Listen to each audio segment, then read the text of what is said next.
Hello everyone, welcome to RBL academy. इस video में आप सभी के साथ डिस्कस करेंगे बांग्लादेश की first female PM Khaleda Zia के बारे में, जिनका आज निधन हो गया है। समझेंगे भारत के साथ उनके रिश्ते कैसे थे। वीडियो को ध्यान से पूरा देखिए। आप सभी की जो भी राय है हमें कमेंट सेक्शन में जरूर बताइएगा। चलिए वीडियो को स्टार्ट करते हैं। नमस्कार। दक्षिण एशिया की राजनीति में कुछ नाम ऐसे हैं जिनकी गूंज दशकों तक सुनाई देती है। आज हम एक ऐसी ही शख्सियत बेगम खालिदा जिया की कहानी को समझने की कोशिश करेंगे, जिनका हाल ही में 80 साल की उम्र में निधन हो गया। उनकी ऐतिहासिक अहमियत को समझने के लिए बस एक ही बात काफ़ी है। बेगम खालिदा जिया बांग्लादेश की पहली महिला प्रधानमंत्री थीं। ये वो एक कदम था जिसने देश की राजनीति में एक नए दौर की शुरुआत कर दी थी। और ऐसा नहीं कि वो सिर्फ एक बार इस पद पर रहीं, नहीं, पूरे 3 बार। ये नंबर ही अपने आप में बताता है कि उनका राजनीतिक करियर कितना लंबा और प्रभावशाली था, जिसने उन्हें बांग्लादेश के सबसे ताकतवर नेताओं में से एक बना दिया। तो सवाल यही है कि आखिर कौन थीं बेगम खालिदा जिया, वो नेता जिसने अपने देश के इतिहास पर इतनी गहरी छाप छोड़ी। चलिए उनके इस सफर को थोड़ा और करीब से देखते हैं।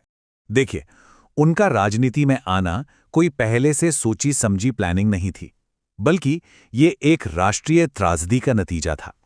एक ऐसा रास्ता जिस पर चलने का शायद उन्होंने खुद भी कभी नहीं सोचा होगा। उनका पॉलिटिकल राइज आप कह सकते हैं कि बहुत तेजी से हुआ। सोचकर देखिए, 1981 में उनके पति प्रेसिडेंट जियाउर रहमान की हत्या हो जाती है, और यही वो ट्रेजेडी थी जिसने उन्हें राजनीति में आने पर मजबूर कर दिया। सिर्फ 3 साल के अंदर 1984 तक वो अपनी पार्टी बीएनपी की चेयरपर्सन बन चुकी थीं, और फिर 1991 में उन्होंने पार्टी को एक जबरदस्त जीत दिलाई और इतिहास बना दिया। वो बन गईं देश की पहली महिला प्रधानमंत्री। एक आम नागरिक से देश की सबसे बड़ी नेता बनने का ये सफर सिर्फ 10 साल में तय हुआ। लेकिन उनके पॉलिटिकल करियर को एक और चीज ने हमेशा के लिए डिफाइन कर दिया, और वो थी एक जोरदार, दशकों तक चलने वाली राइवलरी।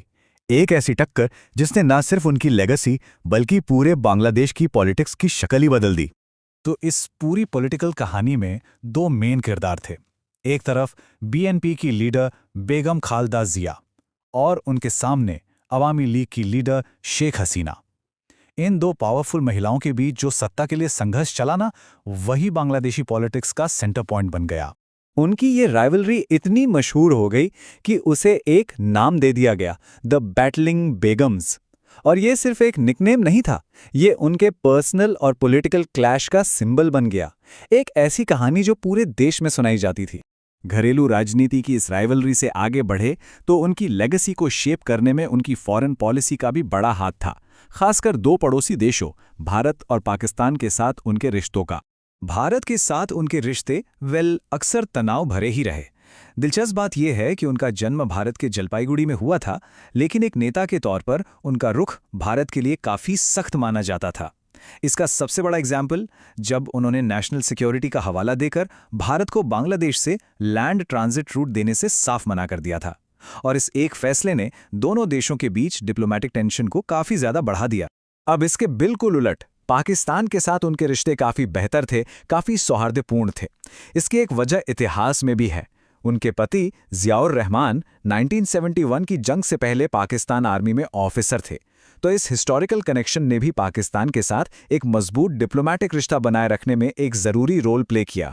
तो इन सब चीजों को देखने के बाद सवाल उठता है कि उनकी लेगेसी है क्या, और इसका जवाब इतना सीधा साधा नहीं है। वो एक ही वक्त में एक आइकॉन थीं, एक लीडर थीं, और एक काफी कंट्रोवर्शियल फिगर भी। तो आखिर उन्हें कैसे याद रखा जाएगा? देखिए, एक तरफ तो उन्हें बांग्लादेश में पार्लियामेंट्री डेमोक्रेसी को वापस लाने का क्रेडिट जाता है। उन्होंने ही बीएनपी को एक बड़ी पॉलिटिकल ताकत बनाया। लेकिन सिक्के का दूसरा पहलू भी है। उनकी लेगेसी पर शेख हसीना के साथ उनकी जबरदस्त राइवलरी का साया है, करप्शन के आरोपों का साया है, और हाँ, भारत के साथ हमेशा तनाव भरे रिश्तों का भी। तो आखिर में सवाल बस यही रह जाता है, क्या वो एक डेमोक्रेटिक आइकॉन थीं जिसने अपने देश को आगे बढ़ाया, या फिर एक ऐसी विभाजनकारी नेता जिनकी पूरी पहचान ही उनकी प्रतिद्वंदिता से जुड़ी हुई है? शायद सच इन दोनों के बीच में कहीं है, और यही उनकी जटिल विरासत है जिसे हमेशा याद रखा जाएगा।